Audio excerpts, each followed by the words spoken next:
Quand tu te contentes, tu as une voiture, une maison, tu t'habilles bien, le ministère est fini. Tu t'habilles bien, tu as une maison, une voiture. Ok, le ministère va bien. Tu as quelques 500 membres qui t'appellent Daddy, Daddy, Daddy.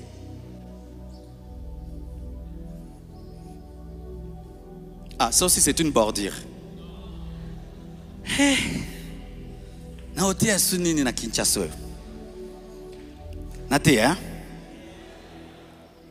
Alors, l'esprit de superficialité, c'est cet esprit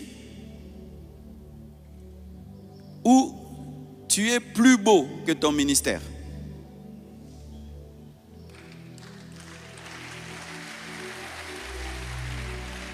Et je vous assure, c'est-à-dire je m'habillais grave, mais l'église n'avait même pas une parcelle. Je m'habillais grave, des micros foutus. Tu t'habilles grave, des caméras foutues. Ou toi, le ministère, c'est toi. À part toi là, il n'y a rien. Pas même un email, pas même un bureau, pas même pas un ordinateur.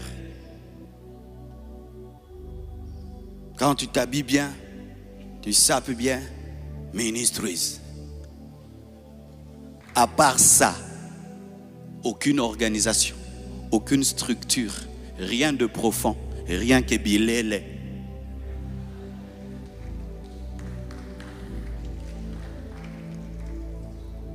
Tu achètes des chaussures de 500 $, mais tu n'achètes pas un micro de 500 $. Tu penses plus à quoi tu vas porter quand tu vas prêcher. C'est l'esprit qu'on a dans notre culture. L'apparence. Paraître riche. Paraître riche. Paraître grand. Et croire que la grandeur, c'est dans l'extérieur. Et combien vont mourir? Ils ne vont même pas laisser une parcelle à l'église. Ils vont laisser une garde-robe pleine.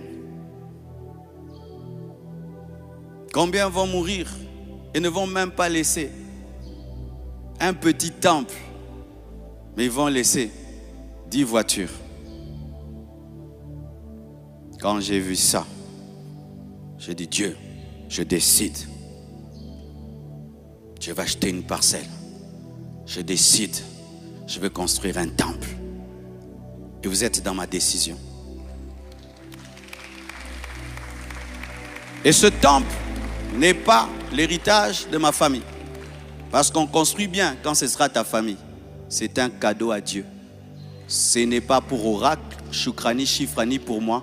C'est pour l'église. Les documents sont au nom de l'église. C'est à l'église. Et tout pasteur de l'extension, même si tu construis 7 étages, tu laisses, ce n'est pas pour ta femme et tes enfants, c'est pour l'église. Parce que c'est facile de le faire quand c'est pour toi-même que tu le fais. Si je le fais pour moi-même, ben c'est pour moi-même. Mais si je le fais comme une offrande, alors là, c'est l'œuvre de Dieu. Non pas que nos enfants ne peuvent pas nous succéder s'ils ont l'appel de Dieu, ou nos femmes ne peuvent pas nous succéder si elles ont l'appel de Dieu. Oui, si elles ont l'appel de Dieu, mais elles ne nous remplacent pas pour gérer le patrimoine, mais parce que Dieu les a appelées. Car si tu en fais une histoire de famille, qui dit que l'enfant de l'enfant de l'enfant aura l'appel de Dieu, vous risquerez maintenant d'avoir un temple vide, car l'homme ne vient pas à cause du temple, il vient pour la présence et la parole et l'onction. Et vous risquez de tomber dans le piège de créer une secte familiale qui maintient la famille au sommet de l'église, et ainsi vous devez écorcher les versets bibliques afin de maintenir le sang au sommet de l'église. Parce que c'est encore ça. C'est cet esprit qu'on a. Si c'est pour moi, je fais bien. Si c'est pour tout le monde, je fais mal. Quand c'est le bien communautaire, nous détruisons. Quand c'est personnel, nous faisons bien. Il faut tuer ça. Sans ça, tu ne peux pas percer dans les ténèbres. Car tu ne peux pas vaincre des choses que tu sens, que tu as en toi. Une autre chose,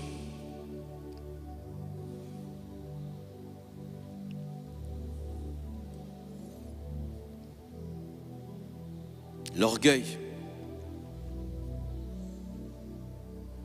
RDC Loya, Akas, Z. Tu vas dans un autre ministère, tu vois qu'il fait 10 fois mieux que toi. Tu refuses d'apprendre.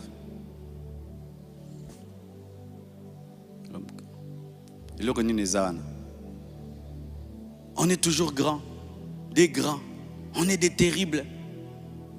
Un jour, je cause avec quelqu'un. Il a une église de 300 personnes.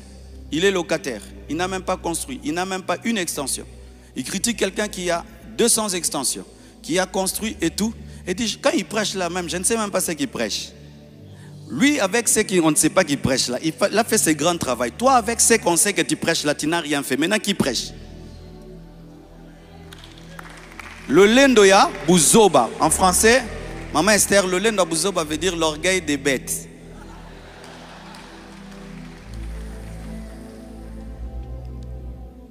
Pourquoi tu ne peux pas t'humilier devant un autre et dire comment tu as fait? Pourquoi tu ne peux pas reconnaître que quelqu'un connaît plus que toi? Il a une grâce que tu n'as pas, il a une onction que tu n'as pas, il fait des choses que tu n'as pas.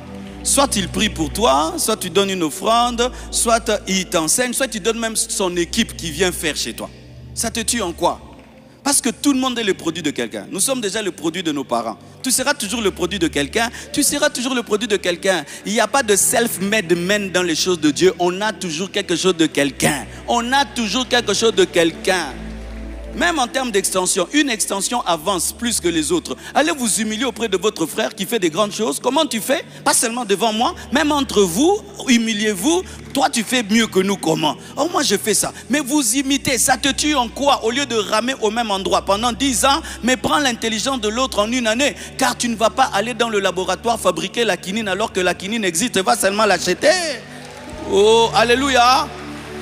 Copie seulement, ça te tue quoi? Même si la personne se moque de toi, oh, est-ce que c'est écrit sur mon visage que j'étais copié? Même si j'étais copié maintenant, est-ce que c'était à toi? Une fois que tu fais, c'est pour nous tous. Oh, donne-moi la main, hein? Donne-moi la main. Tu vas dans une conférence au Nigeria, là, tu vois des églises d'1 million de personnes. Tu dis, ah, ils n'enseignent pas bien. Ça, c'est quel genre d'introduction? Vraiment. Est-ce que c'est l'endroit de critiquer l'homélétique? Et puis quand tu rentres, c'était comment là où tu étais parti? Je n'ai pas été impressionné, il n'y a eu rien. Donc toi tu fais plus que ça? Non, mais vraiment. Oui, ça qu'on l'a en français. Ce n'est pas l'ensorcellement. Tiens, toi, arrête d'être ensorcelé comme ça. Pour le 3/4 de choses que vous me voyez faire, j'ai imité, j'ai regardé, j'ai fait. J'ai regardé, j'ai fait. J'ai regardé, j'ai fait. J'ai regardé, j'ai fait. Aujourd'hui, notre son sur Internet va bien, n'est-ce pas? Ça va mieux maintenant, non? Vous savez, c'est qui nous a aidés? On a remarqué que Fila, Cité d'Exaucement, a un bon son. Je suis allé là-bas. Pasteur, tu fais comment? Pasteur Eric, oh, je fais ça, achetez ça. On a acheté tout ce qu'il nous a dit. Il est venu, il a formé les gens ici. Il a envoyé même un frère de fille là, qui est venu régler le son ici. Maintenant, ça va, les abonnés sont revenus. Maintenant, où est la gloire de Dieu, t'as qui? À Dieu, ça nous a tués? Non. Ça ne nous a pas tués.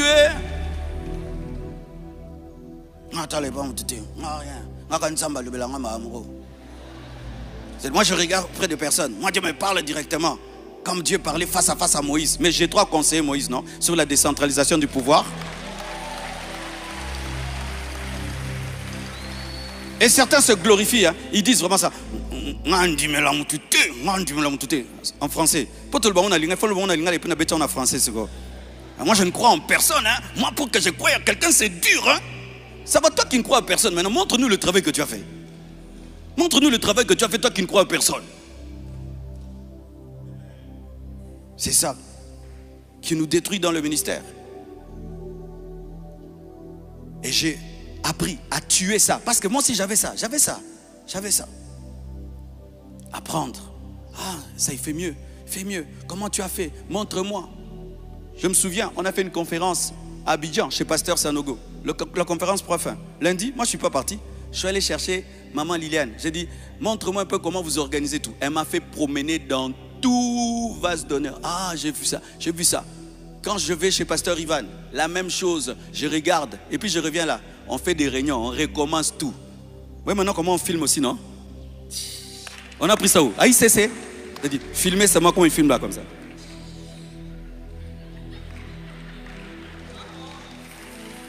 Est-ce que ça nous a tués?